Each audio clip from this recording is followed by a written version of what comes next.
자, 오늘은 목요일이죠. 이 배종찬의 시장 이야기 시간 이어가 보도록 하겠습니다. 오늘 나눠본 이슈는요.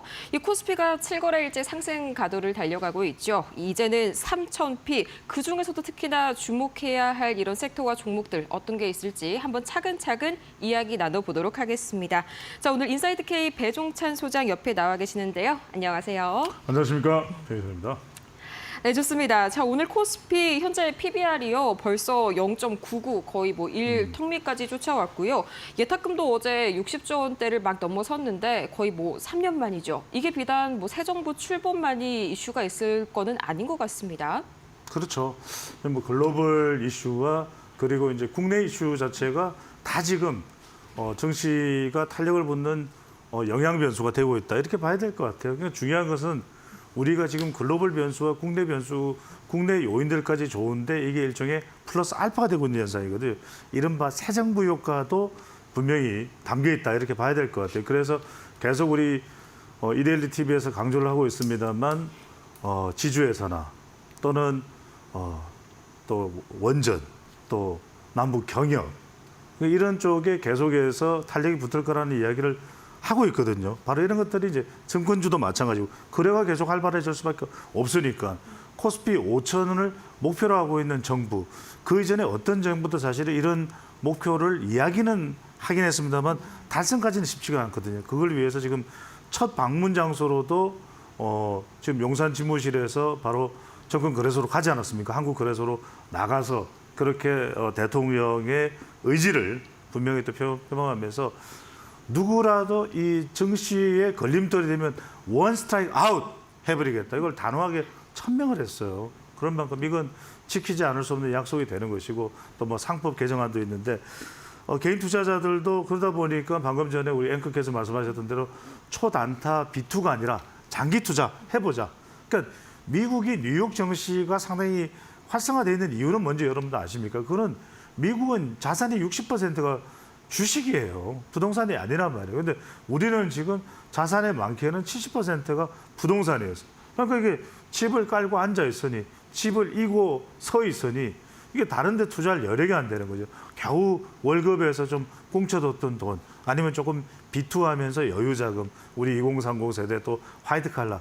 특히 이제 이재명 대통령의 경우에는 화이트 칼라의 지지를 가장 많이 받는 대통령이다 보니까 특히 우리가 지급군으로 봤을 때는 주식에 대한 수익성 기대 효과가 큰 쪽이 화이트 칼라입니다. 그런 만큼 이 현상이 그대로 이제 연결될 수밖에 없는데 골드만삭스에서 하는 이야기가 그거죠. 이게 지금 골드만삭스뿐만 아니라 JP 모건의 이야기도 3,100, 3,200 이야기까지 나오고 있단 말이에요. 그러니까 올해 연중 이걸 돌파를 아니 지금 추세대로라면 돌파가 돼요. 그것도 지금 8, 9월까지 기다릴 필요도 없이 7월 달 돌파되는 거 아니냐는 이야기가 나올 수 있는데 근데 중요한 건 이거죠. 여러분들 항상 우리가 증시가 건강해야 된다는 것은 이런 이제 경기 부양에 대한 의지뿐만 아니라 이게 적용이 돼야 돼요. 상법 개정안을 비롯해서 또 자사주는 이 기본적으로 원칙적으로 속아간다든지 가지고 있으면 안 돼요.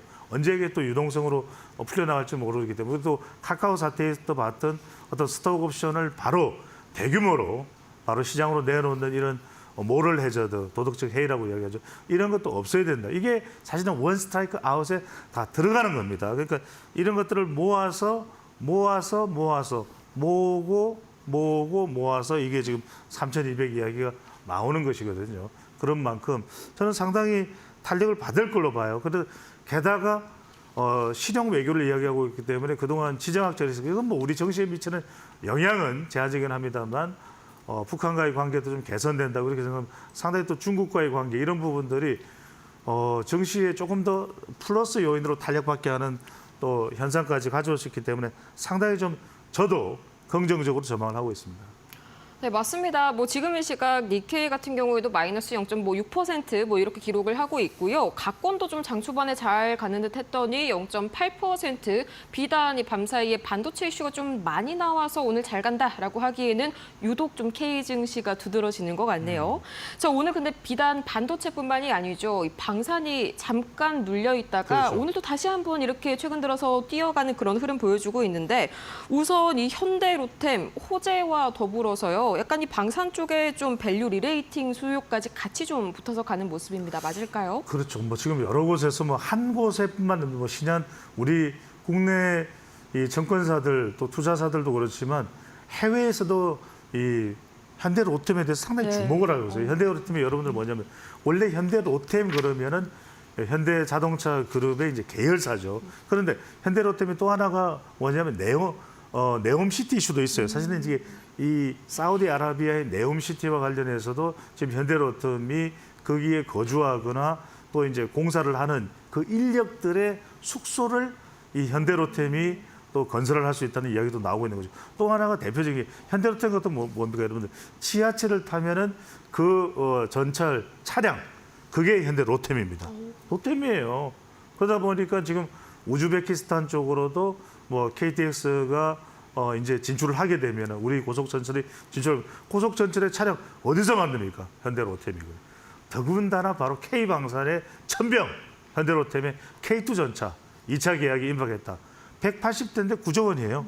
이게 여러분들 뭐냐면 뭐 미국에도 에이브람스가 있고 독일에는 레오파드가 있죠. 여러분들 근데 이게 이 유튜브를 보시면 가성비를 비교합니다. 가격 대비 정말 이 최고 속도로 나가는 방향, 그다음에 급회전 능력, 그다음에 달리면서 포를 쏘는 정확도 이런 것에 있어서 이 K2를 당할 자가 없어요. K2를 당할 자가 없습니다. 그러다 보니까 이 현대로템의 주가가 역대 최고가를 경신한 거예요. 왜냐하면 지금 러시아 우크라이나 전쟁을 하는 걸 보면서 결국은 우크라이나가 뭐 전세가 어떻게 되는지는 우리가 시시각각 다릅니다만 러시아로부터 잔뜩 얻어맞았거든요. 그러면 앞으로 이런 서유럽 국가뿐만 아니라 동유럽 국가들도 우리도 어떻게든 이 자주국방을 해야 된다. 국방력을 강화해야 된다. 안 그러면 미국이 뭐라고 이야기했습니까? 미국이 지켜줄 테니까 이 나토의 국방비 예산을 각 국가의 GDP 5%로 올려라. 이렇게 얘기하면 부담스럽단 말이에요. 차라리 국방을 미국이 또 그러다가 그렇게 큰 소리 치다가 언제 떠나버릴지 모르는 것이니까 오히려 이 전차라든지 또는 K9 같은 우리의 자주포 대단하죠. 이건 뭐 노르웨이나 이 스웨덴 같은 데서 깜짝 놀랍니다. 우리 가성비라든지 이 경쟁력이라든지 또 하나 중요한 게 여러분들 AS예요. 우리가 수입품 써다 보면 AS 잘 안 되잖아요. A 안 되겠네. AS가 아니라 A 이렇게 되죠. 그런데 그걸 막강하게 해내는 우리나라가 AS는 또 AS 천국이에요. 그러다 보니까 이런 부분에 있어서 호평이 쏟아지는 거죠. 그러다 보니까 지금 이재명 대통령이 뭐라고 이야기하냐면 이 부분도 여러분들 지금 현대로템이 얼마 전에 17만 8,400원까지 올라서 최고가를 또 경신하기도 했단 말이에요. 그런데 지금 이재명 대통령이 글로벌 방위 산업을 4대 강국으로 이게 엄청난 겁니다, 여러분. 그러니까 심지어는 거의 프랑스 수준으로 어깨를 나란히 가겠다는 거예요. 여러분들 프랑스가 어떤 나라입니까? 라팔이 있죠. 여러분들 프랑스가 이 또 떼제베라고 하는 우리의 고속철도의 전신을 만드는데 대단한 기술력이 있는 나라예요. 그런데 그 나라의 방위 산업의 무기 정도 수준으로 가겠다. 지금 우리가 KF 이 전투 공격기도 대단합니다. 난리입니다. 난리예요. 그런데다가 우리가 지금 이 심지어는 스텔스 기능까지 장착하게 되면은 이건 우리가 가성비라든지 전투기의 성능이라든지 이런 데서 따라올 수가 없거든요. 티레키에가 약간 경쟁자인데 티레키에는 이 전투기의 길이가 짧아요. 그러니까 급회전이라든지 급회전익이라든지 이런 부분들이 약하단 말이에요. 이런 것까지 상쇄할 수 있는 것이 우리 또 이 한국 항공우주산업 카이거든요. 그러니까 이런 부분들을 우리가 할 수 있기 때문에 상당히 방위 산업은 좀 문을 열어놓고 투자자들의 포트폴리오를 그려가도 좋을 것이라는 말씀드립니다. 네, 그렇죠. 확실히 이 K2 흑표가 뭐 독일의 레오파르트 전차랑 가격은 거의 절반 수준인데 그러니까요. 성능은 뭐 거의 따라잡았었죠. 마찬가지로 뭐 터키도 군용기 측면이 이제 좀 기동성에서 우리가 좀 그렇죠. 압도적이고요. 정말 좀 방산이 다시 한번 뿌듯한 그런 소식들이 많이 네. 전해졌습니다. 자, 근데 이 방산뿐만이 아니라요. 원전 관련해서도 지속적으로 좀 이슈가 많이 나오고 있는데 오늘 약간 특히나 어제 오늘 하이라이트를 쳐볼 만한 게 바로 원전 해체 관련해서 이슈가 계속 그렇죠. 나오고 있습니다. 앞으로 우리가 이제 해외로 나아갈 만한 그런 이슈들이 특히나 미국 쪽에 좀 많잖아요. 관련해가지고 앞으로 흐름 어떻게 봐주실까요? 그렇죠. 이제 노화된 원전을 해체하고 새로운 원전으로 이제 대체를 하게 되고 그 새로운 원전은 좀 더 주거 지역에 가깝죠. 안전해요. 대체로 이제 프랑스가 그런 쪽에 원전을 많이 선택하면서 경쟁력을 프랑스 EDF가 키워왔는데 이번에 또 우리 체코의 발목을 딱 잡으려고 그랬죠. 근데 안 잡혔죠. 피알라 대통령이 바로 이재명 대통령과 통화를 했죠. 최종 원전 계약이 이루어졌습니다. 그러면서 뭡니까? 더 넓혀가자. 방산도 우리가 강하다. 문화도 우리가 강국이다. 이러니까 체코의 피알라 대통령이 웰컴 이거예요. 언제든지 와라. 더 협력할 분야가 많다. 우리는 범위가 더 커지는 겁니다. 그래서 지금 오늘 소개해드리려는 분야가 뭐냐면 미국도 그렇고 노후화된 이 94기의 원전을 일본에 해체하고 일본 또 운영하면서 이 한 2050년까지 이 목표 연도를 세워서 2047년인가요? 300기로 늘리겠다. 원전의 르네상스를 이야기했단 말이에요. 그럼 여기에 뛰어들 수 있는 국가가 어디냐? K조선하고 똑같습니다. 미국은 지금 그걸 건설하고 또 가성비 있게 고로를 집어넣고 또 SMR을 건설하고 설계하고 이런 상황이 아니에요. 설계 정도는 합니다. 그런데 이걸 직접 투입해서 인력들이 또 공사를 하고 또 이걸 운영을 하고 이걸 일종의 MRO까지도 하는 MRO라는 게 조선만 있는 게 아니에요. 여러분 다 있습니다. Maintenance, Repair, Operation 이 부분을 다 할 수 있는 나라가 우리나라란 말이에요. 근데 지금 우진이 이 급상승하는 이유도 이게 해체할 수 있고 원전 수리까지 할 수 있는 회사가 우진 엔텍이에요. 그러다 보니까 지금 고리 월성 1호기도 고리 1호기 월성 1호기도 각각 지금 해체 승인이 임박했단 말이에요. 그러니까 이렇게 하고 새로운 걸 건설할 수 있습니다. 여러분들이 절대로 오해해서는 안 되는 것이 뭐냐면 이재명 대통령이 에너지 고속도로를 하겠다. 자, 원전 다 때려치우고 신재생으로 깔겠다. 풍력으로 깔겠다. 태양광으로 깔겠다. 아니에요. 양쪽을 다 경쟁력 있게 균형감 있게 가겠다. 이겁니다. 이게 실용 건설이에요. 실용 원전이에요. 실용 에너지예요. 그래서 이걸 하겠다는 것이기 때문에 그러면 신재생 에너지는 신재생 에너지대로 또 원전은 원전대로 발전한단 말이에요. 아니 그걸 할 생각이 없는데 이재명 대통령이 피알라 체코 대통령이랑 통화를 외우고 있어요. 자, 두코바니가 이제는 건설이 되고 나면 2029년, 30년에 각각 착공을 합니다. 그다음에 또 뭡니까? 두 개 더 태물림까지도 우리 손으로 오는 거예요. 우리가 우선 협상 대상자이기 때문에 그러니까 원전도 계속 지속적으로 우상향할 수밖에 없다라는 점을 강조드릴 수밖에 없을 것 같습니다. 네, 안 그래도 뭐 신규 원전 수주 관련 모멘텀들도 정말 풍족했는데 여기에다가 이제 해체 관련해서 이런 모멘텀까지 가져가게 된다면 정말 이 K 원전 앞으로의 그런 기대감이 좀 더 커지는 그런 모습입니다.